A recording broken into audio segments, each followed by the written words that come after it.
AITA for telling my SIL that I've had 4 miscarriages when she said I didn't understand her loss. For a bit of context, I'm 34F, married, and finally a mama to a beautiful, lively 1-year-old daughter who is our absolute miracle. My husband, 37M, and I actually had an incredibly hard time getting to this point.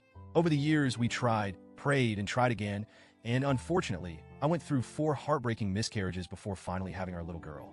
I don't usually talk about those losses. It was a painful, private journey, and even now, I don't like to open up about it. The only people who knew about our struggles were my husband, my parents, and my 2 older sisters. My husband's family, on the other hand, has no idea about our miscarriages or any of the struggles we faced to become parents. They just see us now, with our happy little girl, and think we were simply blessed with a child without any hurdles. I never corrected that assumption, and honestly, it never felt necessary to open up about it. Until recently. So, here's where things get a bit complicated. My husband's younger sister, 31F, whom we both love, is a bit prone to what I'd call the woe is me mindset. She can be sweet and kind, but she's always seemed to think that her struggles outweigh anyone else's and has a tendency to downplay what other people go through. Recently, she and her husband got pregnant, which was wonderful news for the whole family. But, sadly, about a month ago, she experienced a miscarriage. She's been very vocal about it, which is completely her right. I think everyone should cope in whatever way helps them heal. She's posted about it on social media, talked about it at family gatherings, and shared her grief quite openly. I've done my best to be supportive, reaching out to her, expressing my condolences, and listening when she needs an ear. I understand how devastating a loss like that is, and I genuinely feel bad that she's going through it. I can tell it's been rough for her, and I wish I could take some of her pain away. This all came to a head at a family dinner last Saturday night at my in-laws' house. We were sitting in the living room, and my SIL was once again talking about her miscarriage. My daughter was on my lap, playing with her toys, and obviously had no clue what was going on. But then, as my SIL continued to talk, she started to cry. And because kids are intuitive little souls, my daughter noticed and immediately wanted to help. She leaned toward her aunt, clearly wanting to give her a kiss to make her feel better.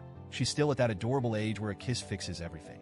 I gently told my SIL that my daughter wanted to give her a kiss, thinking it might bring a little light into the moment. But to my surprise, my SIL snapped, "No," in a harsh tone. My daughter looked confused, hurt even, and I quickly tried to redirect her by asking for a kiss instead. My husband, who had been sitting quietly beside me, then commented that it was a bit rude to reject our daughter's comfort since she'd only been trying to help. But that's when my SIL turned and said something that shocked me. She said, "It's just hard seeing both of my brothers with their happy, healthy babies when my child is dead." She looked right at my daughter, then at me, and I felt my stomach twist. I understood she was grieving, but that felt like too much. I had never looked at my sisters or brother-in-law's children and felt anything other than joy and gratitude that they were in the world, even while going through my own losses. Her words hurt, but I held back and stayed quiet, hoping the conversation would turn soon.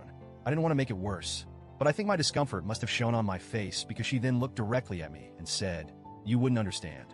You haven't lost a child." And that was it. I had been biting my tongue all evening, trying to be understanding, but that statement felt like a slap. Here was this assumption that because I was now holding my little girl, I hadn't walked my own painful path to get here. I should have let it go, I know that now, but in the moment, it was like a dam broke. I looked at her and quietly said, "Actually, I do understand. I've had 4 miscarriages." The room went silent. I don't think anyone knew how to react. My MIL, who was incredibly empathetic, walked over and hugged me, whispering that she was so sorry I'd gone through that. My SIL looked completely shocked. She stammered, "Why didn't you ever tell anyone?" And I tried to explain as gently as I could that I'm a private person and that I needed to process it in my own way. I told her it was hard for me to talk about, especially since I didn't want to burden others when everyone is going through their own struggles. Maybe it came across as passive-aggressive, but that was genuinely how I felt. After a while, things seemed to calm down, and we tried to shift the conversation. We finished dinner, stayed a bit longer, and then my husband and I took our daughter home. But then the next day, my husband got a call from his sister. She was upset, claiming that I was trying to compete with her by saying I'd had multiple miscarriages and that I was somehow making her loss about me. She went on to say that my comment about everyone going through things was minimizing her pain. My husband was actually laughing when he relayed her words to me and said she was probably just venting her emotions and would get over it. But I feel genuinely conflicted. On one hand, I know I could have let her assumption slide and just continued to be supportive without bringing up my own experience. I know her pain is still fresh, and maybe I shouldn't have mentioned my miscarriages at all. But on the other hand, I feel like her assumption that I couldn't possibly understand was unfair and hurtful. It almost felt like she thought my experiences didn't matter just because I now have my daughter. So, Reddit, AITA for telling my SIL about my miscarriages? Or should I have just let her believe I didn't understand her pain?